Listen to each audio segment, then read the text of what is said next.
wabarakatuh. Perkenalkan, kami dari kelompok 2. Saya Hoirni Sapulungan. Saya Insanim Firzama. Saya Amalia Fahri Siregar. Saya Surya Ramadhani Batubara. Kami ingin mempresentasikan tugas bahasa Indonesia tentang sejarah perkembangan fungsi kedudukan bahasa Indonesia. Selamat menyaksikan. Sejarah perkembangan bahasa Indonesia. Awal mula sejarah bahasa Indonesia, yakni bahasa Indonesia, lahir pada 28 Oktober 1928. Pada saat itu, para pemuda dari berbagai pelosok Nusantara berkumpul dalam suatu tempat dan berikrar. 1.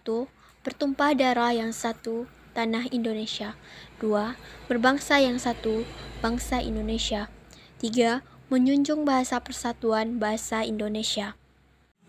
Berdasarkan keputusan Kongres Bahasa Indonesia II tahun 1954 di Medan, antara lain menyatakan bahwa berdasarkan sejarah, bahasa Indonesia mempunyai akar dari bahasa Melayu.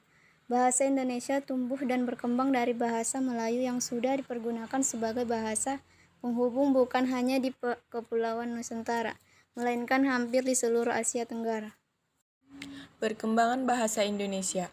Perkembangan bahasa Indonesia lisan maupun tulisan berkembang mulai pada saat terbentuknya, yaitu pada 28 Oktober 1928, bersamaan dengan momen Sumpah Pemuda. Setelah terbentuk, bahasa Indonesia terus berkembang seiring berlakunya ejaan Van Ophusen, Suwandi, Melindo, bahkan hingga ke ejaan yang disempurnakan atau EYD. Fungsi bahasa Indonesia adalah satu bahasa resmi kenegaraan, yang artinya seluruh kegiatan kenegaraan dan penyelenggaraannya harus menggunakan bahasa Indonesia. 2. Bahasa pengantar pendidikan. Di Indonesia, kegiatan belajar mengajar di sekolah dan di lingkungan perguruan tinggi menggunakan bahasa Indonesia sebagai pengantarnya. 3. Bahasa komunikasi tingkat nasional. Dalam hal ini, bahasa Indonesia berfungsi sebagai alat perhubungan dalam kepentingan perencanaan dan pelaksanaan pembangunan nasional, serta kepentingan pemerintah yang lainnya. 4. Bahasa media massa. Penyampaian berita lewat media massa juga menggunakan bahasa Indonesia sebagai bahasa baku. 5. Bahasa pengembangan dan pemanfaatan ilmu pengetahuan dan teknologi. Selain itu, bahasa Indonesia juga berfungsi sebagai bahasa resmi pembangunan kebudayaan. Dalam hal ini, bahasa Indonesia berperan sebagai media pengembangan dan pelestarian budaya nasional. Kedudukan bahasa Indonesia atau disebut dengan kedudukan resmi. Bahasa Indonesia memiliki kedudukan yang sangat penting seperti yang tercantum dalam Ikrar Ketiga Sumpah Pemuda 1928 dengan bunyi, "Kami putra dan putri Indonesia menjunjung bahasa persatuan bahasa Indonesia."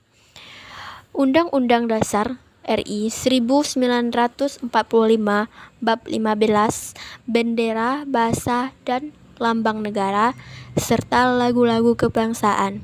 Pasal 36 menyatakan bahwa bahasa negara ialah bahasa Indonesia. Dari kedua hal tersebut, maka kedudukan bahasa Indonesia disebut sebagai bahasa kebangsaan. Kedudukannya berada di atas bahasa-bahasa daerah, atau disebut dengan bahasa negara, bahasa resmi Negara Kesatuan Republik Indonesia.